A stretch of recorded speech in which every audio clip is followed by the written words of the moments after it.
Hadirin keluargaku yang tanpa kecuali semoga seluruhnya senantiasa dirahmati dan diampuni oleh Allah Subhanahu wa taala.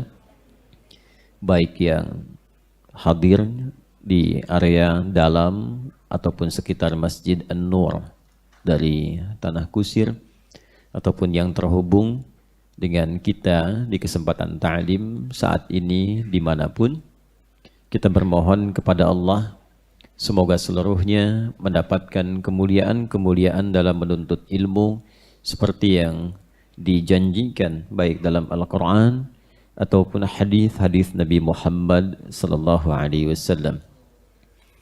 Allah menjanjikan di Quran surah Al-Mujadalah di ayat yang ke-11 bahwa orang-orang yang mengejar majlis-majlis ilmu, disebutnya majlis ya, saya pernah terangkan ini, majlis itu bukan sekedar tempat, tapi tempat yang mampu mengangkat seseorang ke tempat atau posisi yang lebih tinggi. Asalnya dari kata jalasa, sekarang sering diartikan dengan duduk. Pada asalnya jalasa itu adalah perpindahan dari posisi yang rendah ke tinggi. Jadi kalau Anda duduk di karpet dan saya katakan silahkan berpindah ke kursi, tempatnya lebih tinggi, maka orang Arab mengatakan tafaddal ijlis. Kalau bentuknya masdar tapi maknanya perintah, orang Arab berkata julusan. Tapi kalau berpindah dari yang posisi tinggi ke rendah, seperti saya berdiri, tinggi posisinya, kemudian duduk, lebih rendah. Itu orang Arab fasih menyebut dengan qa'ada, qaf, ain, dal. Kata perintahnya, uq'ud. Bentuk masdar, tapi mengandung makna perintahnya, qu'udan. Karena itu orang yang tak mampu sholat berdiri karena kondisi fisiknya secara medis tidak memungkinkan, maka diperkenankan oleh Allah untuk duduk. Dan kalimatnya di Quran tidak menggunakan kata julusan, tapi qu'udan. Nanti di surah An-Nisa misalnya, surah keempat di ayat 103, Allah berfirman, فَإِذَا قَضَيْتُمُ الصَّلَاةَ fadhkurullaha qiyaman wa qu'udah wa ala junubikum. Bila Anda telah tuntas mengerjakan sholat, maka bergegaslah untuk berzikir. Karena itu pasca sholat kita zikir kan? Ya? Astaghfirullah, astaghfirullah, astaghfirullah, dan seterusnya zikir. Itu saking pentingnya zikir itu, kalau kita dalami, Al-Quran memberikan pesan sesibuk apapun jangan sampai tertinggalkan. Sekalipun itu mesti dilakukan dalam keadaan berdiri. Kadang kan ada yang merasa sibuk ya dengan urusan dunia sehingga lupa dengan kesibukan dan bekal akhiratnya. Dia kejar dan keluar bahkan sebelum gelap. Berangkat gelap, kembali gelap. Dan karena merasa sibuk setelah sholat subuh salam langsung pergi. Ya. Itu kata Al-Quran, sekalipun merasa ada kesibukan tertentu, karena istimewanya zikir ini, kalau bisa tuh jangan ditinggalkan sambil berdiri, sambil jalan. Ya, kan tidak sulit melakukan itu. Sambil di mobil, sambil pulang, sambil jalan, astagfirullah, astagfirullah, astagfirullah. Manfaatnya banyak. Nah, kalau kita ada kesenggangan, kenyamanan, sambil duduk. Ya, baik, ini dari posisi tinggi ke rendah. Tapi kalau dari rendah ke tinggi, berubah katanya menjadi julusan. Tempatnya disebut dengan majlis. Ya kan? Tempatnya disebut dengan apa? Majlis. Jadi majlis itu tempat yang mampu mengangkat seseorang dari posisi rendah ke tinggi. Karena itu kenapa tempat para ulama disebut majlis? Majlis Ulama Indonesia, disingkat dengan MUI. Karena di tempat itulah hadir orang-orang terhormat yang membimbing umat mengangkat dari posisi rendah ke tinggi. Jama' dari majlis itu majalis. Nah, kata Al-Quran, insan beriman itu kalau mereka mengejar pengetahuan, beda caranya. Beda dengan yang belum beriman. Jadi insan beriman itu semua perbuatan aktivitasnya tidak pernah dikerjakan kecuali segala yang bermanfaat saja. Apapun itu. Kalau memandang yang bermanfaat, tak bermanfaat tidak dipandang. Kullil mu'minina yaghuddu min absarihim. Wa kullil mu'minati yaghuddna min absarihinna. Katakan, viralkan kata Allah. Ya, viralkan pada setiap insan beriman, laki-laki dan perempuan. Sepanjang ada imannya, dia pasti akan melihat yang bermanfaat saja. Imannya membimbing untuk menatap yang baik. Tak bermanfaat, dia akan palingkan. Man kana yu'minu billahi wal yaumil akhir falyaqul khaira aw liyasmut. Kata Nabi SAW, siapapun yang masih punya iman dan merasa akan dihisab di akhirat nanti saat hari akhir tiba, maka dia akan menjaga lisannya. Imannya akan membimbing lisannya bertutur yang baik. Kalau tak mampu dia akan diam. Jadi menjadi beriman itu pasti memberikan perubahan pada perilaku. Seluruh tubuh kita, ujung kepala sampai ujung kaki, atas sampai bawah, itu otomatis akan jadi baik. Karena itu kalau kita mengatakan beriman dan iman itu yang kita klaim belum mampu merubah menjadi pribadi yang lebih baik, maka patut dipertanyakan keimanannya. Bagaimana cara seorang hamba itu beriman? Karena itulah setelah ada pengakuan iman, selalu ada latihan untuk mengembangkan iman itu sehingga menjadi cahaya yang membimbing seluruh anggota tubuh kita. Latihan yang menguatkan iman dan mengaktifkan cahayanya untuk membimbing bagian tubuh itu yang disebut dengan amal saleh. Itu yang disebut dengan amal saleh. Karena itulah kata iman dalam Al-Quran itu seringkali bersanding dengan amal saleh. Bagai dua sayap yang tak mampu dipisahkan. Satu luka tak akan bisa terbang. Kan? Wal 'asr. Innal insana lafi khusr illa alladzina amanu wa amilus salihat. Quran surah 103. Dan ini nanti yang merubah kita menjadi baik. Kalau sudah baik dan terjaga kebaikan itu sampai wafat, ingat ya, baiknya karena imannya. Ya, jadi ada kebaikan yang didorong oleh insting fitrah. Ya, jadi ada fitrah dalam diri kita itu. Di antara makna fitrah itu adalah bimbingan menuju pada kebaikan. Puncaknya adalah bimbingan menuju puncak kebaikan. Puncak kebaikan itu kan Allah. Ya, jadi beriman. Beriman itu puncak dari kebaikan. Ingat ya, itu yang dimaksud nanti di Quran surah ke-30 Ar-Rum ayat ke-30. Fa'aqim wajhaka lid-dini hanifa fitratallahi allati fataran nasa 'alaiha. Maka hadapkan, patuh dirimu sepenuhnya pada ketentuan ad-din yang lurus. Apa ad-din yang dimaksudkan? Dijawab nanti di Ali Imran ayat 19. Innad dina 'indallahil Islam. Siapa yang memerintahkan untuk berislam? Allah. Tahu dari mana? Dijawab di Al-Baqarah ayat 131. Idh qala lahu rabbuhu aslim qala aslamtu li rabbil alamin. Ketika Allah contohkan, perintahkan pada Nabi Ibrahim alaihissalam, berislamlah.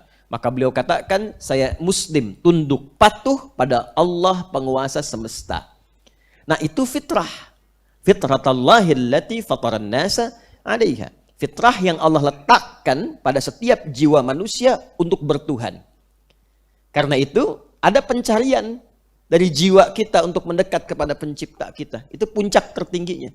Di bawah itu standar kebenaran. Karena itu walaupun ada orang yang belum beriman, tapi akan sepakat pada nilai kebaikan.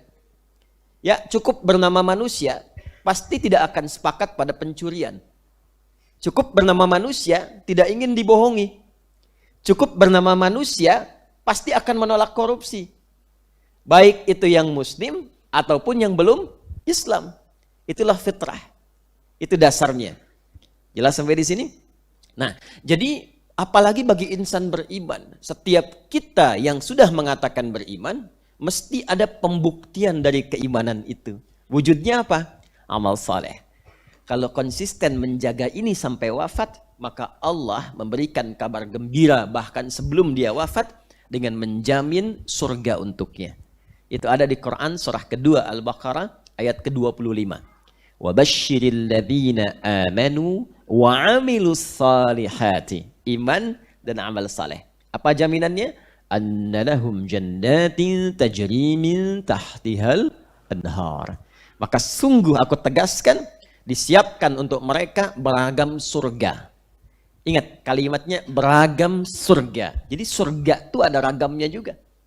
Ada 8 nanti kurang lebih yang pokok pintu surganya. Dan 8 ini bergantung amal solehnya. Nanti yang rajin tahajud ada namanya babut tahajud. Yang rajin puasa ada babur rayyan. Yang rajin sedekah ada babus sedekah. Dan ada yang dipanggil, diperebutkan oleh seluruh pintu surga itu. Jadi begitu dihisab, pintunya udah bersaut-sautan. Si fulan cepat masuk, si fulan cepat masuk. Dan ada satu di antara hamba-hamba Allah itu, yang bahkan sebelum masuk, semua malaikat diperintahkan oleh Allah untuk berdiri di depan pintu surga, menyambut satu hamba yang mulia itu, yang berkenan dengan izin Allah, bahkan menggandeng kedua orang tua, pasangan dan keluarga besarnya. Itulah diantaranya Ahlul Quran. Ahlul Quran. Ahlul Quran dibagi 3 bagian. Ada yang senang membaca, belum hafal, tapi senang baca. 1 hari 1 juz, 1 hari 2 juz. Ada yang nggak nyampe 1 juz, tapi istiqamah 1 halaman misalnya. Tapi senang dengan itu, konsisten. Konsisten terus dibaca itu. Hafal belum? Paham belum? Tapi cintanya kepada Quran menjadikan hatinya tertaut tak ingin terpisahkan. Sehari selalu ingin baca. Itu Ahlul Quran. Level pertama. Level kedua nanti yang senang mengkaji dan mengamalkannya. Karena itu dulu di zaman Nabi SAW pendidikannya itu ngaji dan paham. Ya. Jadi ada beberapa riwayat yang sampai kepada sahabat Nabi SAW. Seperti kita contohkan misalnya Abu Abdurrahman As-Sulami. Itu yang meriwayatkan hadis yang sangat viral ya, dari Nabi SAW. Ya, khairukum man ta'allama al-Qur'ana wa 'allamah. Yang terbaik di antara hamba Allah itu kata Nabi ialah orang yang sabar belajar Al-Quran lalu mengamalkannya. Bagaimana cara beliau belajar? Kata beliau, akhadtul Qur'ana. Saya ini belajar Quran an qaumin, dari banyak kalangan dari sahabat, bukan 1 2. Beliau belajar dari Utsman bin Affan radhiyallahu taala anhu, sahabat-sahabat yang lainnya. Dan metodenya semua sama. Tidak buru-buru. Ya, kata beliau kami belajar tuh 5 dulu, paling banyak 10 ayat. Kami pahami isinya, kami amalkan. Ya. Jadi wata'allamnal Qur'ana wal 'amala ma'an. Maka kami belajar Quran dan mengamalkannya secara bersamaan. Nah, ini yang dimaksud level yang kedua. Ahli Quran yang senang mengkaji Al-Quran lalu konsisten untuk mengamalkannya. Itu yang kami pernah sampaikan, teman-teman dengan berbagai profesinya, kenapa tidak mengeluarkan ayat Quran sebagai bimbingan kehidupan?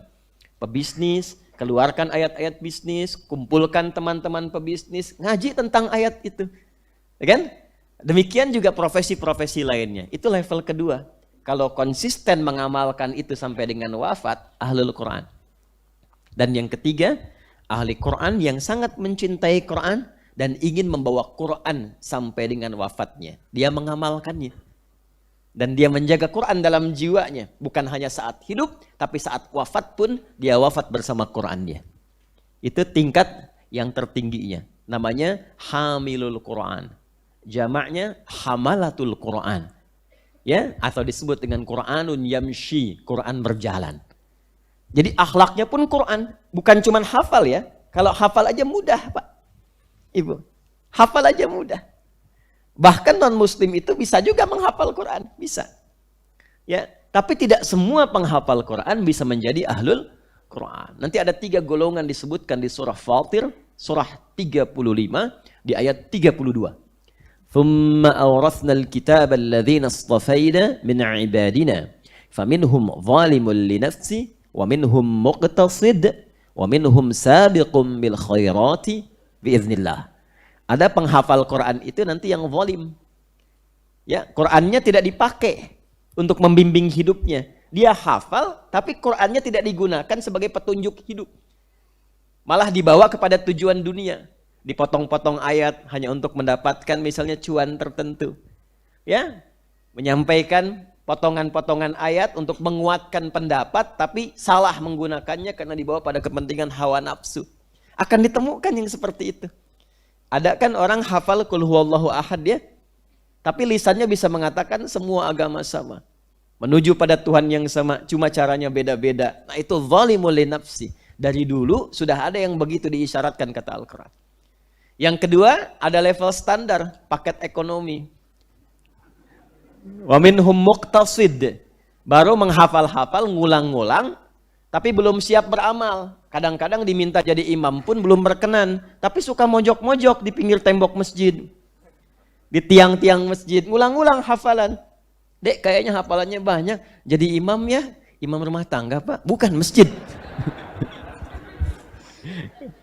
Aduh, saya bacaannya belum bagus, padahal udah khatam.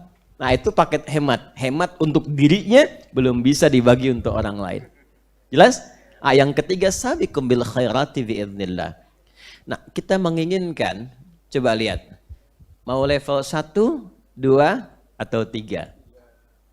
Mau yang mana? Masya Allah. Antum makan keripik aja ada levelnya gitu kan. Kalau ditawarkan mau level 1, 2 atau 3? Level 3. Kalau saya memilih ketiga-tiganya. Ya kan? Benar bacanya, paham isinya, hafal Qur'annya. Ya kan? Dan kalau kita dapatkan itu insya Allah itu yang dimaksudkan contoh berkehidupan Nabi, sehingga Sayyidah Aisyah radhiyallahu ta'ala anha ketika ditanya bagaimana karakter Nabi SAW itu, maka beliau singkat menjawab, kana khuluquhul Qur'an. Semua karakter beliau itu adalah Qur'an. Karena itulah menjadi orang termulia yang pernah berkehidupan di bumi dengan status keagungan tertinggi sebagai Nabi dan Rasul sallallahu alaihi wasallam. Nah, yang terakhir yang ingin saya sampaikan, majlis yang baik bukan sekedar memberikan informasi yang kadang membuat kita terkagum. Tapi lebih daripada itu, majlis yang baik yang mengangkat kita di sisi Allah dengan dua keutamaan. Satu, iman, dan yang kedua, tambahan pengetahuan. Ini yang dimaksudkan. Yarfa'illahu alladhina amanu minkum walladhina utul ilma darajat. Jadi kalau sudah belajar, kita bisa merasakan peningkatan iman. Cirinya senang beramal saleh. Ya, ciri iman itu senang beramal saleh. Jadi kalau datang ke majlis merasa iman kita menguat, jadi senang tahajud, senang sedekah, senang baca Quran, majlisnya baik. Dawamkan itu. Masukkan dalam list untuk kita buru. Yang kedua, menambah pengetahuan. Jangan cuma modal semangat tapi pengetahuannya minim. Sehingga kadang-kadang memberikan fatwa yang salah atau mempraktekkan ibadah yang tidak tepat. Saya harus berubah. Saya tobat ya Allah. Gak apa-apa nanti zuhur saya sholatnya 5 rakaat. Gak bisa. Tetap 4. Paham ya? Nah, dua hal ini yang coba kita akan padukan dan tidak mungkin ini bisa diraih kecuali meniatkan diri ikhlas kepada Allah Subhanahu wa taala. Karena itu mari kita memulai dengan meniatkan diri kita berusaha untuk ikhlas dan menjadikan apa yang kita pelajari mendapatkan taufik dari Allah Subhanahu wa taala. Itu muqaddimah. Sekarang mari kita mulai bahasan kita. Bismillahirrahmanirrahim. Masih di pembahasan tentang surah An-Naba sesi yang ketiga. Sesi pertama silahkan nanti dicek kembali di channel Adi Hidayat Official. Pembuka muqaddimah tentang kaidah-kaidah ulumul Quran. Sesi yang kedua telah kita buka tentang pendahuluan mengenai surah An-Naba dan makna umum dari ayat pertama. Sekarang kita akan masuk kepada pembahasan detil setiap huruf dan kalimat yang merangkai surah An-Naba. Bismillahirrahmanirrahim. Pertama, hari ini saya perkenalkan buku baru. Ya, insya Allah ini juga akan kita konsisten ajarkan dalam sistem pendidikan yang terpadu. Ini dihimpun oleh para ulama kontemporer, menghimpun kitab-kitab klasik yang terkait dengan tafsir, dan dari 3 tinjauan, baik bacaan, pemahaman, sampai praktek berkehidupan. Pusatnya ada di Mekah, namanya Yayasan Wakaf An-Naba'il Azim. Untuk bacaan disupervisi oleh imam-imam Masjidil Haram. Untuk kajian ada ulama-ulama yang tergabung di dalamnya, dari Saudi, dari Yaman, ulama lain, termasuk alhamdulillah kemarin datang ke Indonesia untuk juga bekerja sama dengan kami dan memasukkan saya juga dalam bagian tim yang akan memfollow up pengajaran ini. Ini diajarkan di lebih dari 100 negara di dunia. Ya, dan alhamdulillah ini sudah ada nanti paket yang siap untuk kita ajarkan bersama. Ini udah merangkum kitab-kitab tafsir yang ada. Jadi nanti metode kita saya tunjukkan kitab-kitab tafsirnya, nanti rangkuman pokoknya dari sini. Jelas ya? Baik. Saya ingin pastikan dulu untuk bertanya, di sini belum ada password ya? Password masuknya belum ada ya? Ya, kalau di Bekasi kan kajian tafsir tidak masuk kecuali ada musyrif dan musyrifah yang menjaga depan pintu. Setiap surah atau ayat yang sudah kita bahas harus hafal. Kalau tidak, tunggu di luar. Ya. Bulan depan begitu ya? Ya. Kan mau 3 level sekaligus kan? Ya. Nanti kalau di alam kubur terjaga, ahli Quran terjaga jasadnya. Ya. Udah levelnya udah tinggi tuh. Man rabbuka, udah ngaji tafsir. Tapi Anda nggak bisa bilang man rabbuka, rombongan Ustaz Adi Masjid An-Nur. Tidak, cek dulu di sini. Siap ya? Jadi mulai bulan depan surah yang kita bahas, ayat yang kita kaji berapa ayat itu harus dihafal. Boleh masuk kalau sudah dicek. Ya. Tolong nanti di At-Taisir diingatkan ya, kirimkan musyrif ke sini setiap hari Sabtu pekan pertama. Jangan khawatir, kami punya 100 musyrif dan musyrifah dan kita akan sebar itu. Belum hafal, tunggu di luar. Jangan-jangan bulan depan banyak di luar daripada di dalam. Baik. Bismillah. Hari ini kita akan ambil tidak banyak, 5 ayat saja dari surah An-Naba yang harus dihafalkan. Berapa ayat? 5 ayat saja. Jelas? Ikuti. A'udzu billahi minasy syaithanir rajim.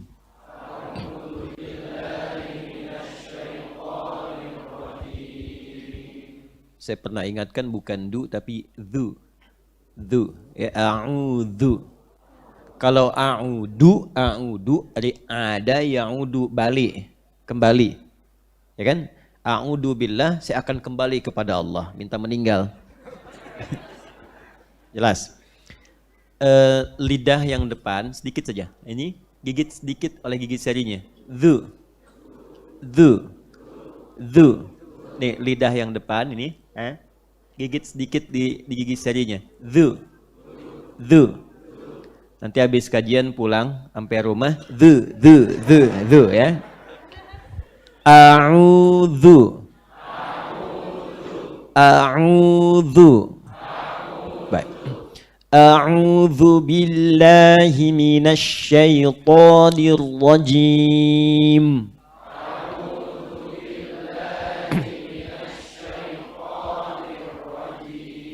Bukan le tapi lah. A'udzu billah. Kalau ada kasrah pasti a ke atasnya. Billah bukan billah. Ya, qari juga hati-hati ya. Saya sering dengarkan tuh kalau baca tajwid qiraah mujawwadah itu, qari suka ada bukan a. A'udzu billah. A'udzu billahi minasy syaithanir rajim.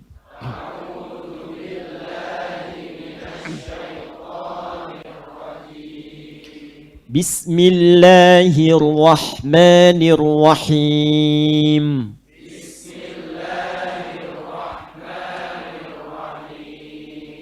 Amma yatasaalun.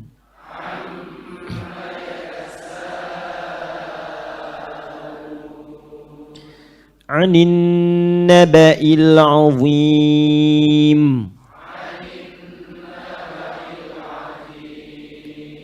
Azim.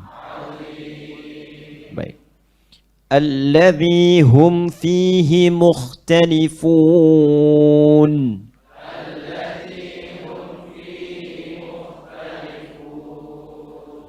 Ha, dorong dari sini. Ha. Kalau ha yang bulan lalu di sini. Hum. Hum. Hum. Baik. Alladzi hum fihi mukhtalifun.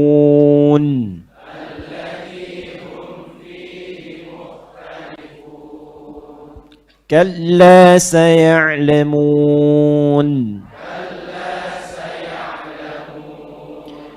ثم كلا سيعلمون.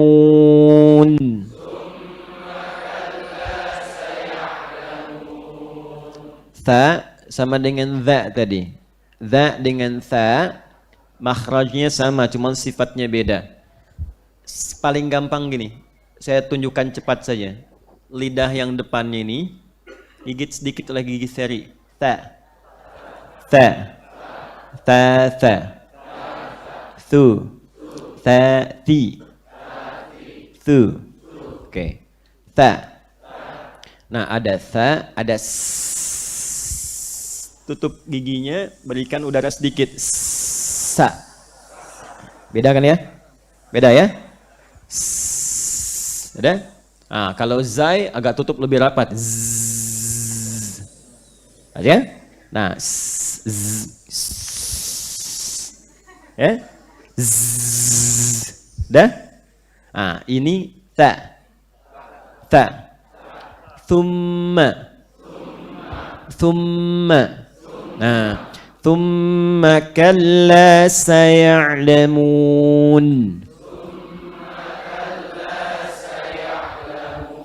Baik. 5 ayat itu ya. Ini wajib hafal. Sepakat? Ya, baik.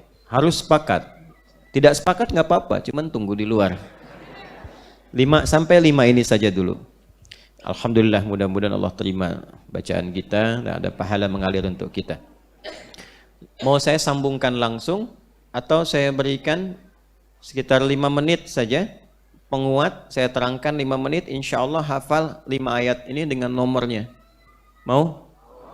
Baik.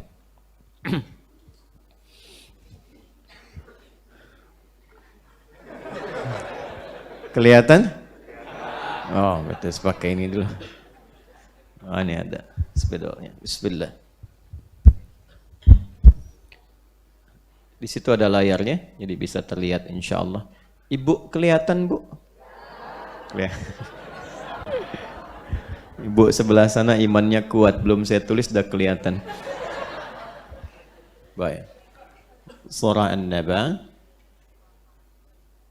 Bismillah. Baik, kita ambil 5 ayat saja dulu ya. Perhatikan baik-baik, belum kita mulai ya, pelan-pelan. Saya tuliskan 1, 2, udah? 3, sini. 4, 5. Udah ya?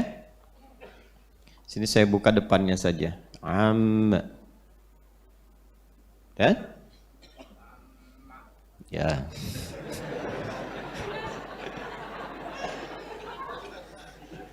Ini amma, ini anin naba'il azim.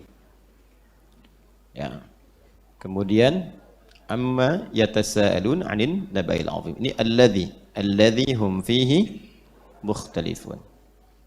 Yang ini kalla saya'lamun. Ini thumma kalla saya'lamun. Thumma kalla. Baik, perhatikan baik-baik. 1 amma. Ikuti. 1 apa? Amma. Baik. 2 an. 2 baik. Pelan-pelan. 3 alladzi. Ulangi. 3 apa? 4 kalla. 4 apa? Baik. 5 thumma kalla. Baik, pelan-pelan. 5 apa? Baik. Ulangi. 1 apa? 2 3 4 5. Baik. Sekarang kita mulai hitungannya ya. 5 menit kita hafalkan. Perhatikan. 1 apa tadi? Amma yatasaalun. Baik ya? Baik, 1 apa?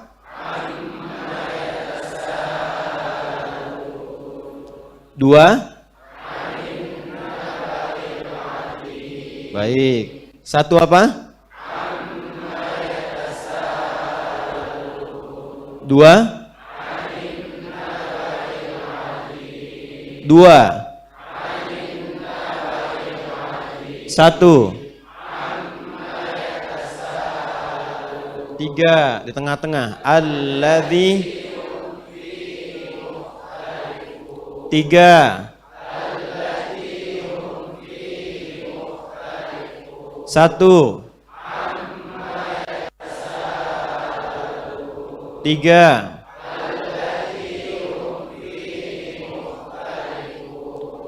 2.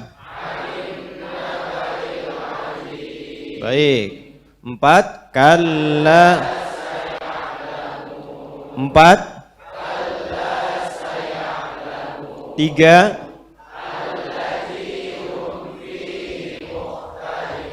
1. 2. 4. Oke, terakhir 5. 5. Lihat tangan saya, langsung bacakan ayatnya.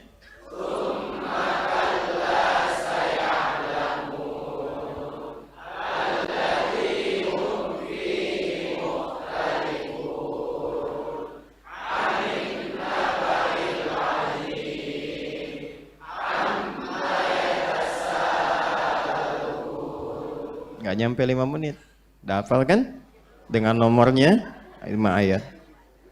Ternyata gampang kan? Kemana aja selama ini? Hah? Udah hafal kan? 5 menit dengan nomornya. Nih, kalau mau kelihatan luar biasa begini. Surah yang ke-78 surah apa? An-Naba. Berapa jumlah ayatnya? Turunnya di mana? Di Mekah. Baik. Jadi masuknya Makkiyah atau Madaniyah? Makkiyah. Apa bunyi ayat ketiga? Yang kelima? Yang kedua? Yang keempat? Masya Allah. Luar biasa. Ini. Tuh. Hati dan pikirannya sudah bersama Quran. Padahal ini kosong, nggak ada apa-apa. Kalau tiap hari dibiasakan begitu, begitu melihat angka itu Quran semua. Quran semua. Peci nomor berapa Ustaz Adi? Yukhadi'unallaha walladzina amanu. Anak berapa? Tsumma kalla saya'lamun.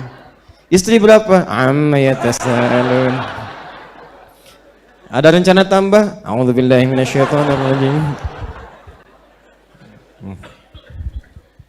Sudah ya, paham? Yuk kita mulai. Sudah. Berarti saya sudah berikan kan? Baca sudah, hafal sudah, jaga sampai dengan bulan depan. Karena taruhannya antara di dalam atau di kemuliaannya insya Allah sesuai dengan niatnya. Bismillahirrahmanirrahim. Surat An-Naba. Surah An-Naba.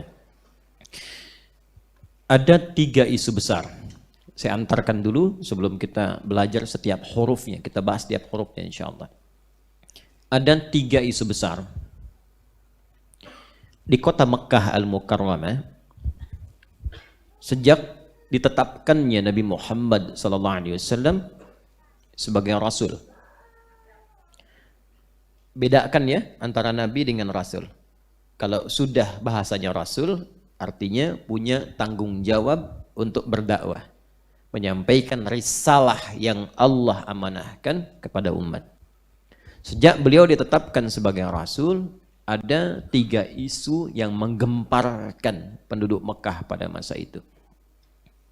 1, terkait dengan kerasulan beliau sallallahu alaihi wasallam. Karena itu nanti beliau banyak disoal, kenapa mesti kamu yang jadi rasul, kan? Kenapa bukan yang lain? Kenapa bukan malaikat saja yang dikirimkan kepada kami langsung, dan seterusnya. 1 itu. Yang kedua, seputar wahyu yang beliau bawa, yaitu Al-Quran. Seputar Al-Quran. Dan yang ketiga, seputar kejadian atau kedahsyatan hari kiamat, Yaumul Ba'thi wal Jaza. 3 isu yang berkembang. 1, tentang kerasulan Nabi Muhammad SAW. 2, tentang Al-Quran. Dan yang ketiga, tentang hari kiamat. Ini yang menjadi perbincangan di kalangan masyarakat Mekah pada masa itu, yang mengisi setiap ruang-ruang publik, bahkan private mereka. Di rumah membincangkan itu, di ruang publik pun ngobrolinnya itu. Benar nggak Muhammad ini seorang rasul? Apa yang dibawanya betul-betul firman dari Allah? Kan? Betul nggak berita tentang kiamat itu? Nah, yang mendasari ini betul yang harus kita pahami dulu, dasar berpikirnya demikian. Kita mesti memahami terlebih dahulu bahwa masyarakat Mekah itu pada umumnya semuanya itu percaya dengan Allah. Ingat itu ya. Mereka percaya dengan Allah sebagai satu warisan keyakinan yang diwariskan secara turun-temurun dari sejak kakek moyang mereka, Nabi Ismail alaihissalam.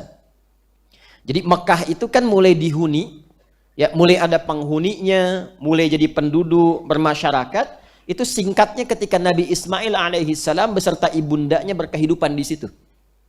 Berkehidupan, datang suku, datang Jurhum, tadinya gersang. Ya, orang Arab itu cuma pindah.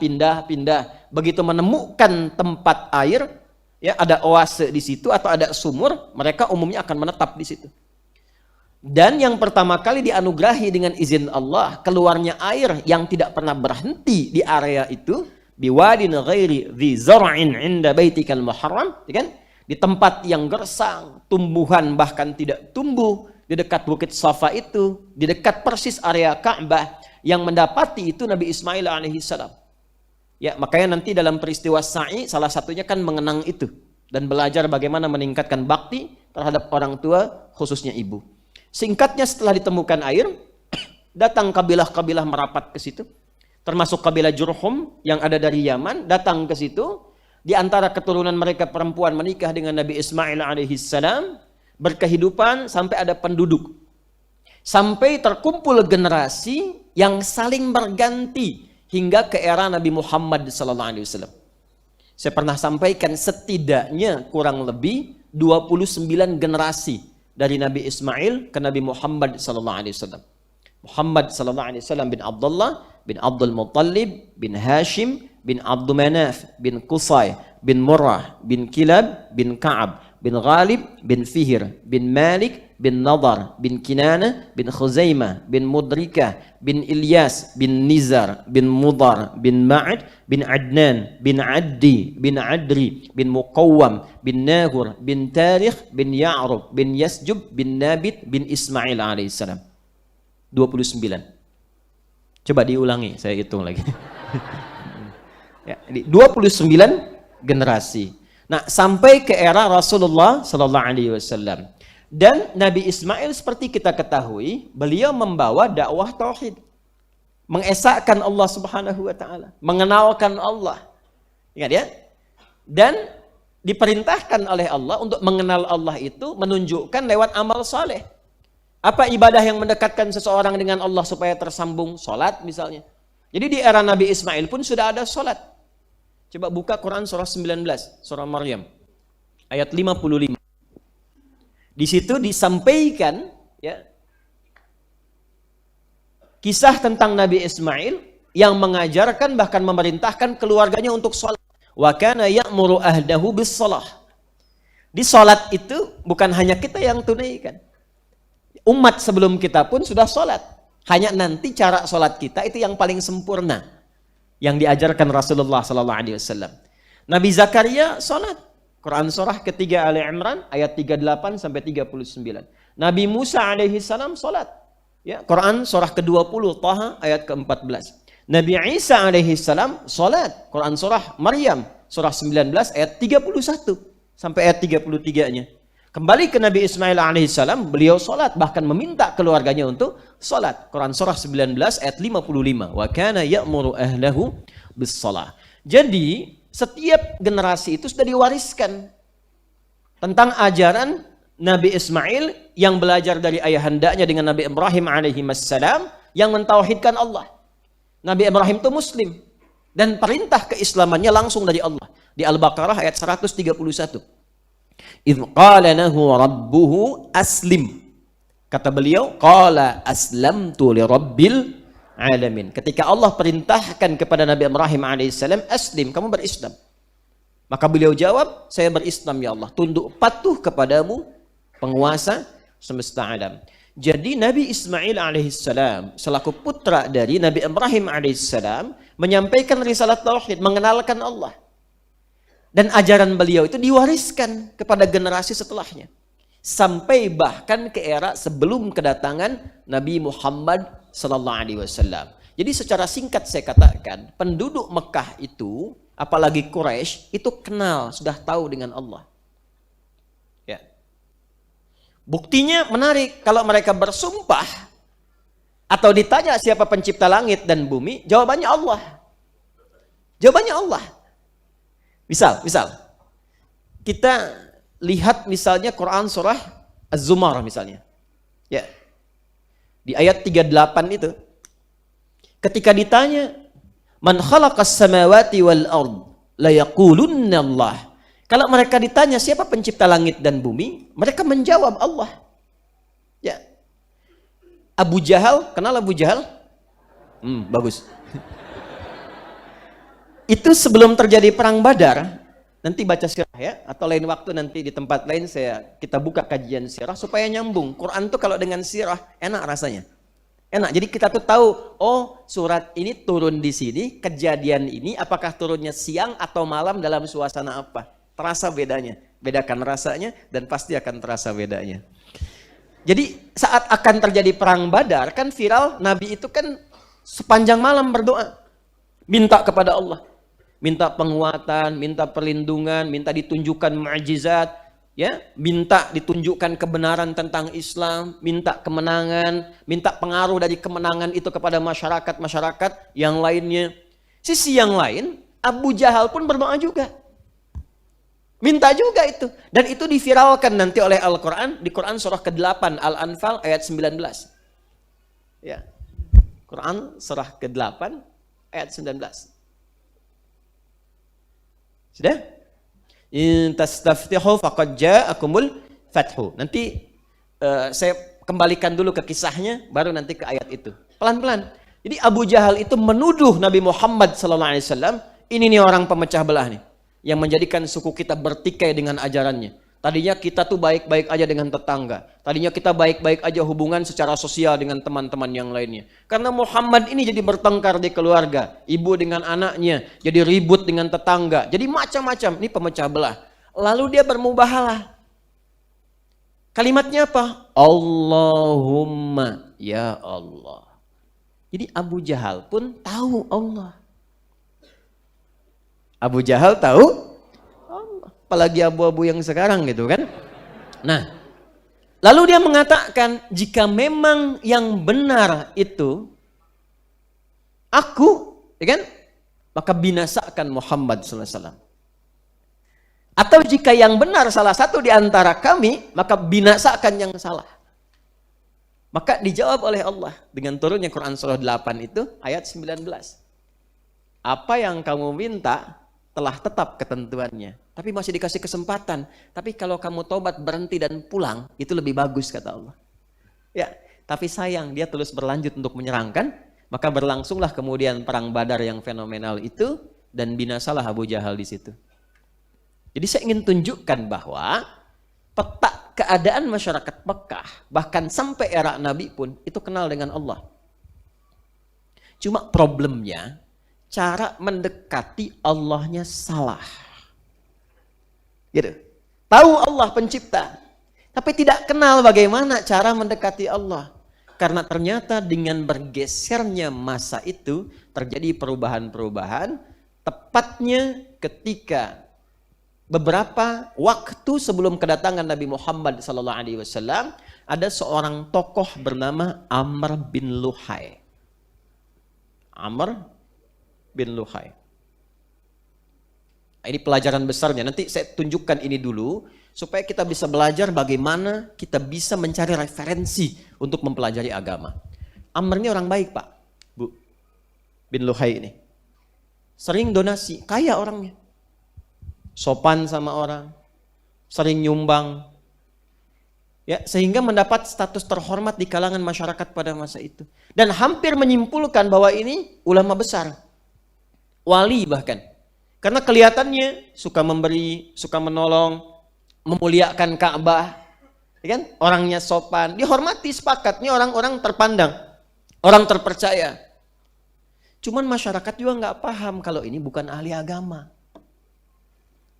Jadi tidak semua yang datang ke masjid itu sekalipun bagus, misalnya baik hubungannya, suka menyumbang, ya kan? Datang ke masjid, perhatian terhadap masjid, tapi jangan tempatkan melebihi kapasitas keilmuannya.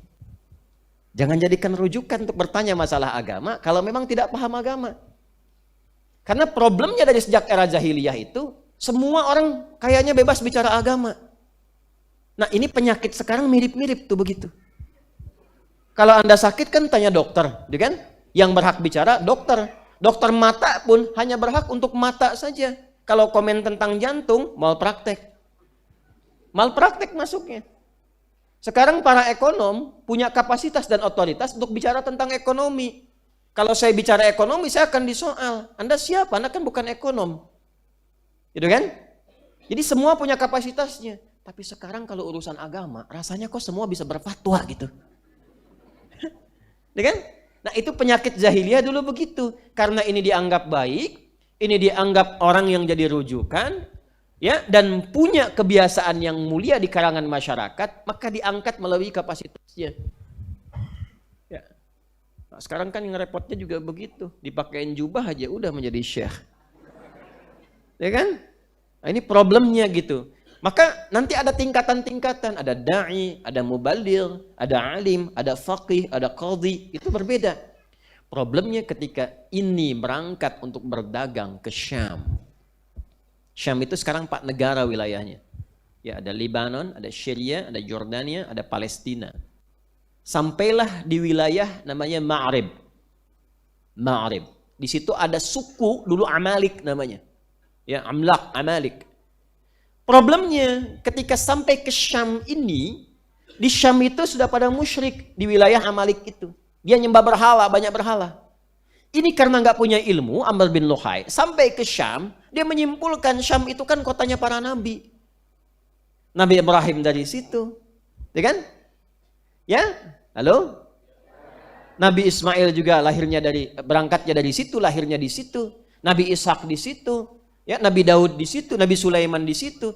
Ini kota para nabi aja, kelihat nyembah berhala, disimpulkan, oh begini cara mendekati Allah itu harus lewat berhala. Maka sebelum pulang kembali ke Mekah, tanyalah sama orang Amalik, boleh nggak kasih saya hadiah satu berhala aja untuk dipakai di Mekah? Maka diberikan hadiah namanya berhala Hubal. Hubal itu kalau kita bawa sekarang pemahamannya disebut dengan dewa bulan. Ya. Hubal namanya. Maka dibawalah kemudian ke Mekah dan disampaikan karena orang Mekah terlanjur menganggap orang ini sebagai tokoh agama, tokoh terhormat, maka mereka yakin. Dan yang paling hebat retorikanya juga bagus. Itu yang di Syam aja kota para nabi ternyata cara mendekati Allahnya pakai berhala. Maka sejak saat itu Hubal ditempatkan di dalam Ka'bah. Ternyata yang datang ke Mekah pun di musim-musim haji itu ada hajian juga Pak. Karena sejak Nabi Ismail dan Nabi Ibrahim kan diperintahkan meninggikan Ka'bah dan berhaji kan. Itu terwariskan juga. Uniknya kalangan masyarakat pada masa itu yang dari Syam datang ke Mekah karena sudah tahu di dalam Ka'bah ada Hubal berhala, maka mereka pun datang ke sana lagi bawa berhala. Dan menyebar kemudian di Kudet yang wilayah Jeddah, Musyallal itu sekarang laut tepi merah itu ada berhala namanya Lata. Kemudian di daerah Taif ada Manat. Ya, Manat. Kemudian di daerah Hudaid yang masuk ke Wadi Nakhlah dekat ke Yaman, ya, itu ada Uzza. Maka itu 3 yang terbesar. Dikenalah kemudian Manat, Lata, Uzza ditambah Hubal di dalam area Ka'bah. Sejak saat itu hampir setiap hari ada berhalanya, ada dewanya, ada patungnya. Maka kalau sehari kurang lebih dikonversi ke hitungan setahun dikonversi ke hitungan hari, kurang lebih ambil bilangan bulat 360 hari, maka di area Ka'bah itu ada 360 berhala. Di area Ka'bah ada 360 berhala. Dan mereka menyimpulkan cara mendekat kepada Allah itu ya memang harus lewat patung-patung itu, lewat berhala-berhala itu. Itulah yang dimaksud kemusyrikan, yang menjadikan mendekat kepada Allah itu dilihat, diduga dengan menggunakan perangkat-perangkat berhala. Ini yang kemudian dibantah dengan turunnya surah Az-Zumar, surah 39 ayat yang ketiga. Diterangkan ini keadaan ini. Ini yang saya katakan barusan ini yang disimpulkan dari satu ayat saja, Quran surah ke-39 Az-Zumar ayat yang ketiga. Ada ayatnya? Walillahid dinul khalis. Ada? Baik. Walillahid dinul khalis. Dan yang dimiliki, yang punya Allah. Terjemah bebasnya. Kalau kita ngambil makna tafsirnya, din yang benar, yang ditetapkan oleh Allah, khalis, yang bersih. Khalis itu dari kata khalasa, sesuatu yang nggak ada campurannya, ya, yang nggak dicampur-campur, langsung nyembahnya ke Allah, ibadahnya ditetapkan oleh Allah, ya. Perhatikan pelan-pelan. Adapun orang-orang walladzina takhadhu min dunillahi auliya, adapun orang-orang yang menjadikan berhala-berhala ini sebagai acuan, ya, ma na'buduhum illa, tidaklah mereka berkata, tidaklah kami menyembah, menjadikan berhala-berhala ini sebagai wasilah sesembahan, illa, kecuali liyuqarnibuna ilallahi zulfa, sebagai wasilah untuk mendekatkan diri kepada Allah. Ini yang menunjukkan sebetulnya masyarakat pada masa itu tahu Allah.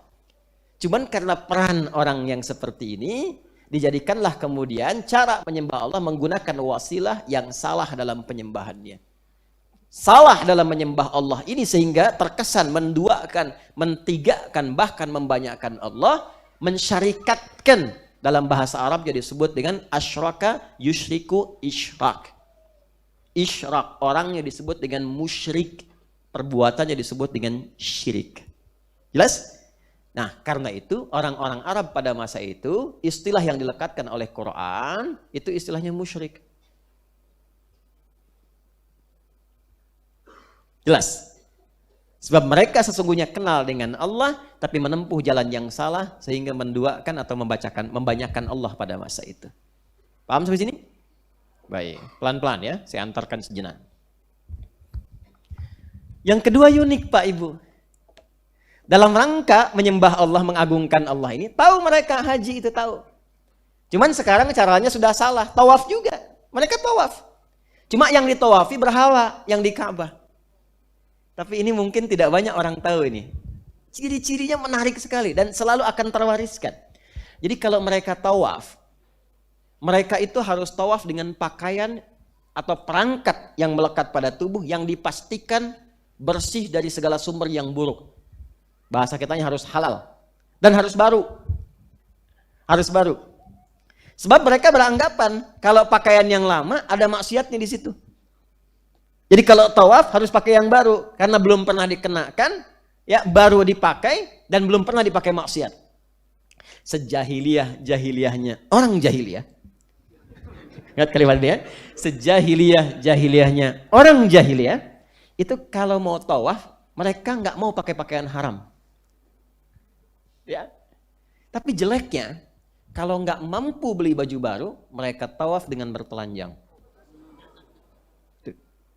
Itu cara berpikirnya seperti itu. Jadi mereka memahami, Allah itu nggak senang yang haram.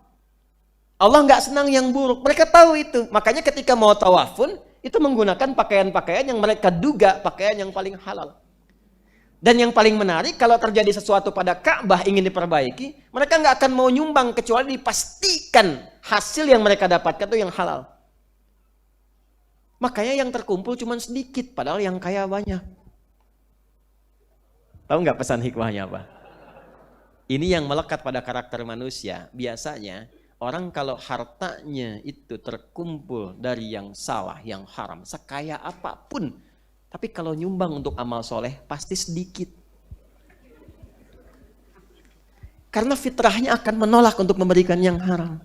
Makanya jangan heran kalau ada orang kaya, nyumbangnya dikit banget misalnya, makanya kita harus susudon aja, itu yang paling halal barangkali.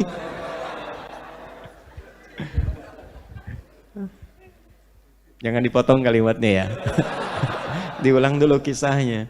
Saya ingin bercerita situasinya begitu pada masa itu. Ya. Dan itu sudah mengakar. Sudah mengakar di masyarakat itu.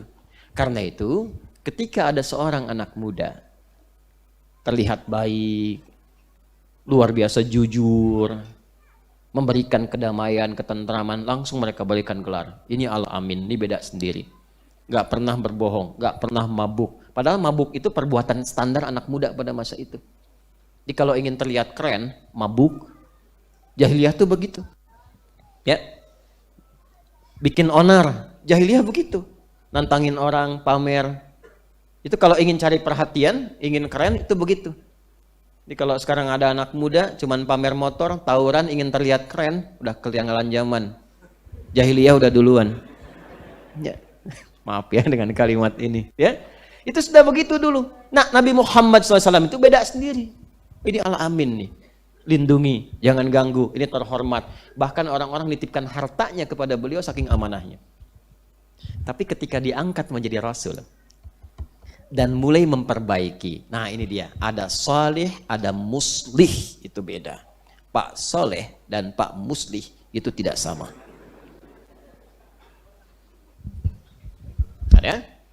Ada salih, ada muslih. Salih, muslih. Ingat ini ya. Saya tanya ibu deh bu. Ibu pengen suami saleh atau muslih? Ayo. Saleh. Saya ulang ya. Ibu ingin suami yang saleh atau muslih? Soleh, baik ya. Pertanyaannya, ibu paham nggak bedanya apa soleh apa muslih? Itu.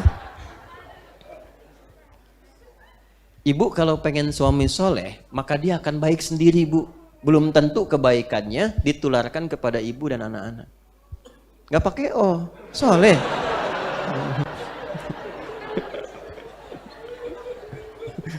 Oh, soleh itu melekatkan kebaikan pada pribadi. Simfa'il, menarik sesuatu untuk dirinya sendiri. Saleh namanya. Salaha yasluhu. Ya, fahuwa saleh. Salat bagus, sendirian tahajud, sendirian baca Quran, sendirian infak, berdoa sendiri, masak sendiri. Makan sendiri, nyuci sendiri, sholat sendiri, nggak ngajak.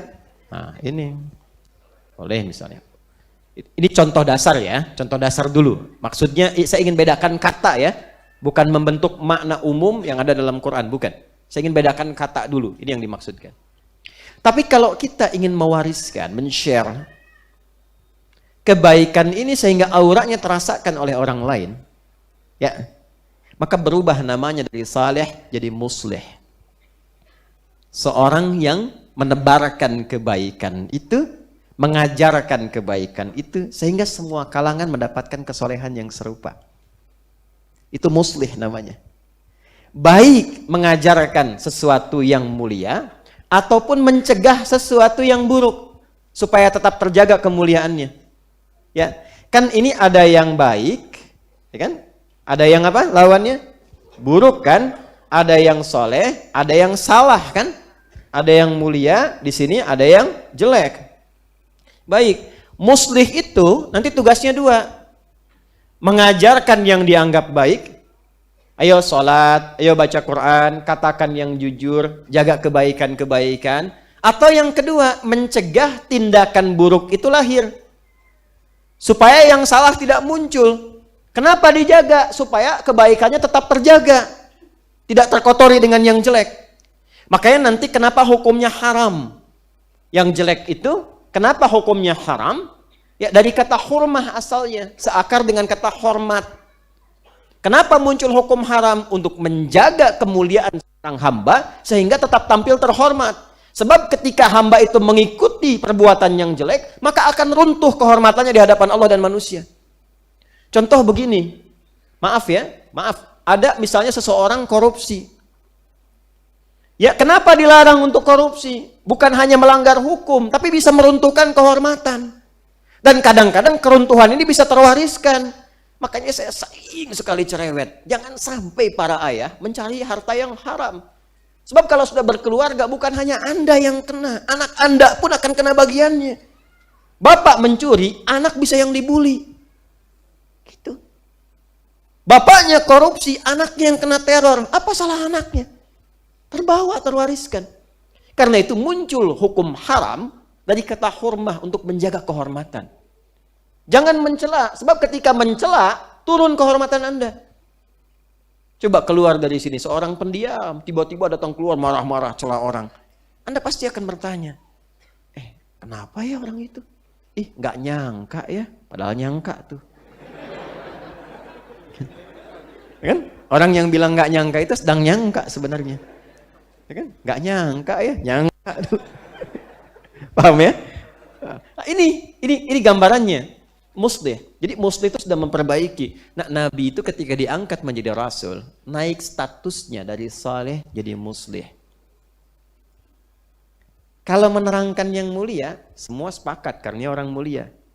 Tapi mencegah yang tidak mulia, ini yang kemudian mendapatkan tantangan-tantangan yang tidak mudah. Ada penolakan. Ya kan? Bukan hanya penolakan. Ada pertanyaan-pertanyaan yang kasar.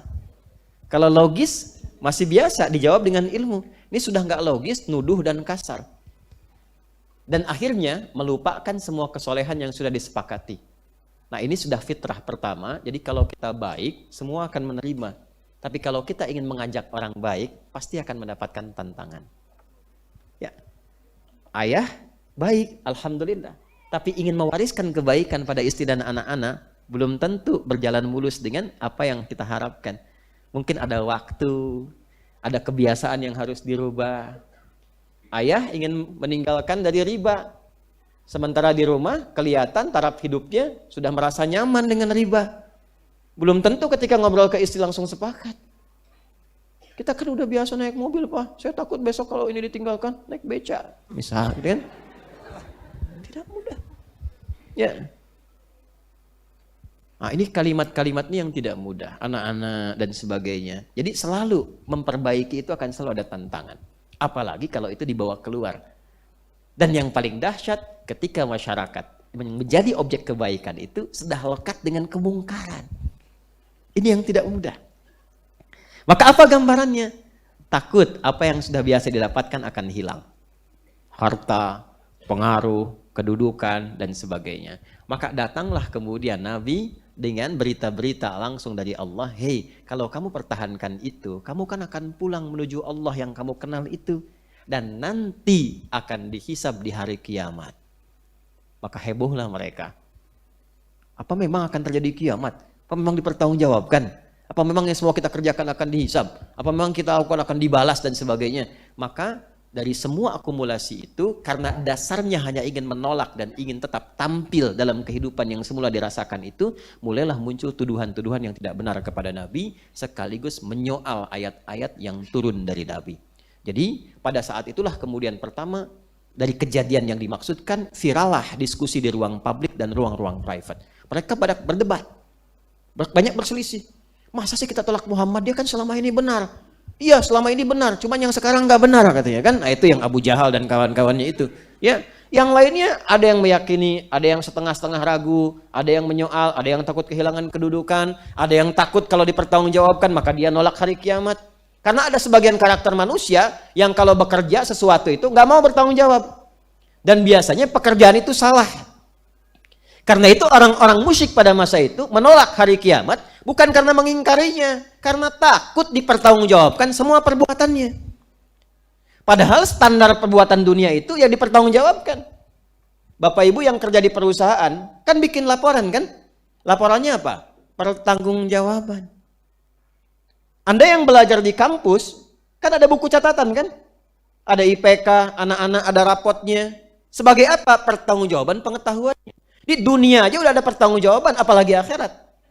Karena itu kalau ada orang-orang nakal sesama kehidupan dunia saja supaya nggak tanggung jawab, pasti cari-cari jalan yang tidak benar. Kenapa orang korupsi? Karena nggak mau tanggung jawab. Kenapa orang nyogok? Ya, cari-cari jalan pintas. Kadang di bawah meja karena takut ketahuan dan minta dipertanggungjawabkan. Makanya kan bahasa polisi, Anda harus pertanggungjawabkan perbuatan Anda nanti di persidangan. Dan persidangan akhirat itu lebih dahsyat. Ya. Kenapa orang itu memberi di bawah meja? Konon sekarang dengan meja-mejanya ya. Huh? Berarti setannya itu lebih dahsyat dibandingkan zaman dulu. Ya kan? Setan dulu kan dengan ayat kursi itu pergi kan? Setan sekarang tidak cukup dengan ayatnya, harus dengan kursinya sekalian itu. Ya. Nah itu kebiasaan jahiliyah, dengan turunnya Quran selesai itu semua. Maka mereka berdebat di ruang publik, di ruang-ruang private, dibicarakan, virallah isu-isu ini. Apakah benar Muhammad seorang Rasul? Apakah benar Quran yang dia bawa? Apakah benar kemudian tentang hari kiamat itu? Ini kan berita besar yang pernah ada sebelumnya. Berita besar yang membawa sesuatu yang tidak biasa. Itu bahasa Arab disebut dengan naba. Baru paham kan sekarang? Ya, an-naba. An-naba. Naba saja itu sudah besar. Tapi kalau sampai membuat heboh, beritanya begitu agung, dahsyat. Tahu dahsyat gak? Mas dari tadi saya lihat nggak fokus ya. Kalau mau main-main nggak usah di sini lah, pulang aja. Pulang aja. Nah, itu dahsyat namanya. Ya. Yang menjadikan orang kaget gitu. Enggak, saya nggak serius tadi ya. Cuma kasih contoh. Contoh. Nggak ada, Mas. Contoh aja, contoh. Ah, itu dahsyat namanya. Paham sekarang dahsyat? Ya. Yang menjadikan orang tuh duhisya, kaget. Ya, terus ada penasaran, ada apa sih itu gitu ya? Kenapa sih? Ah, itu tadi dahsyat. Ya.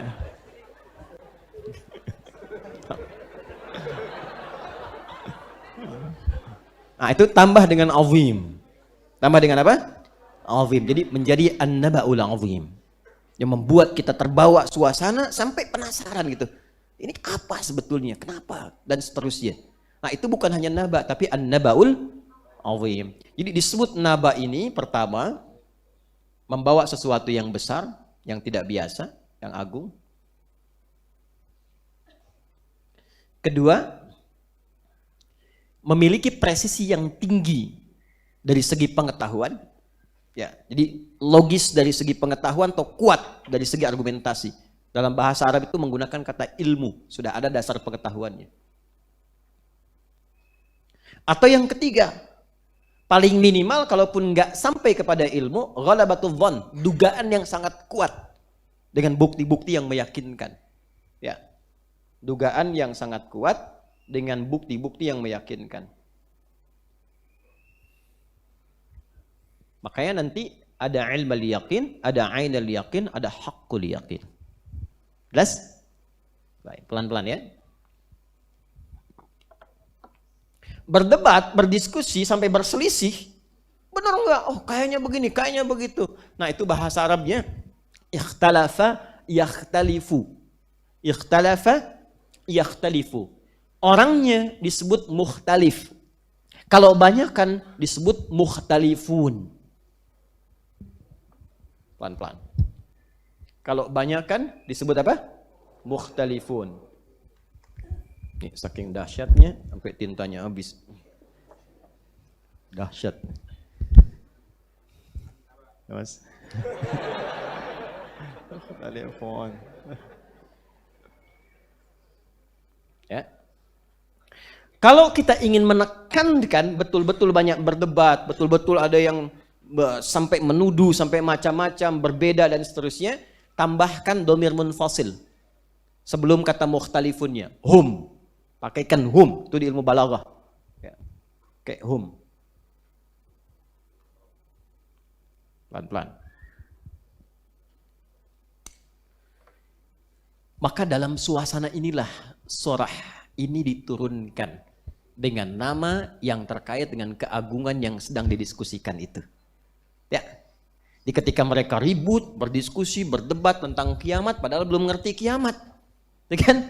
Kemudian ribut dengan status Nabi, menuduh Quran. Mereka nuduh Quran loh.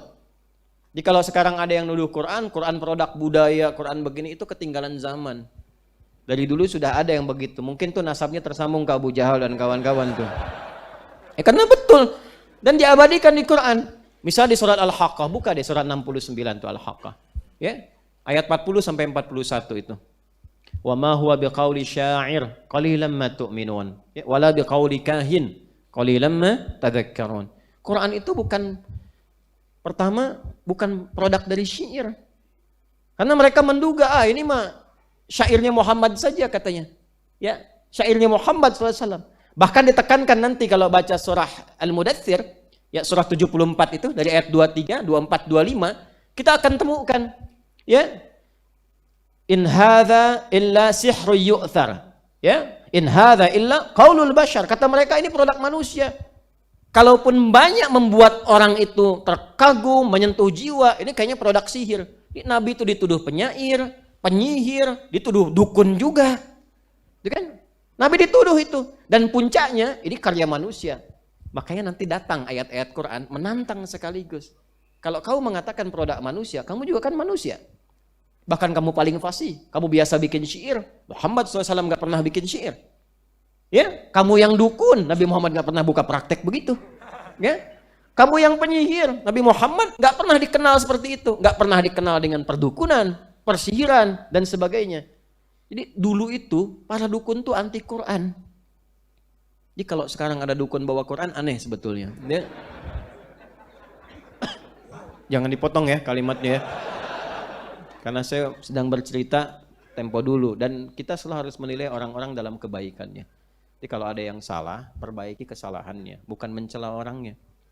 Ya, tinggalkan profesinya dan doakan supaya jiwanya tersentuh. Makanya adab pertama Nabi Musa masih ingat ketika akan berdakwah pada Fir'aun? Kan minta doa dulu kepada Allah kan? Rabbi syrahli sadri wa yassirli amri wahlul 'uqdatan min lisani yafqahu. Nah, dalam sujud kita doakan.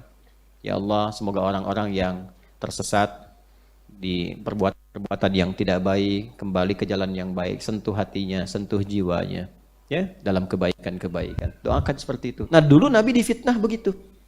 Makanya turun ayat-ayat untuk memberikan pembelaan pada Rasulullah sallallahu alaihi wasallam. Nah, secara singkat dari viralnya semua ini Allah ingin meluruskan.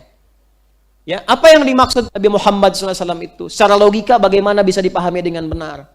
Jadi argumentasi Quran itu terukur semua. Diterangkan dalilnya, terangkan ayatnya, diterangkan kemudian logikanya, dan diadakan dialog. Dan dahsyatnya setelah menemukan kebenaran, enggak maksa. Itu indahnya Islam itu. La ikraha fiddin. Lakum dinukum. Itu yang punya cuma di Islam. Dengan Quran yang menjadi kitab pedoman kehidupan kita itu. Coba temukan di kitab-kitab lain ya. Untuk dilihat saja, untuk dilihat. Kita sebagai muslim untuk menguatkan keyakinan kita, ditemukan nggak kalimat lakum dinukum waliyadin? La ikraha fiddin. Ini harus kita kembalikan karena citra yang dibangun sekarang ini menariknya bukan oleh yang muslim. Ya. Atau ada orang-orang yang munafik yang ikut-ikutan kok membangun citra keras terhadap Islam.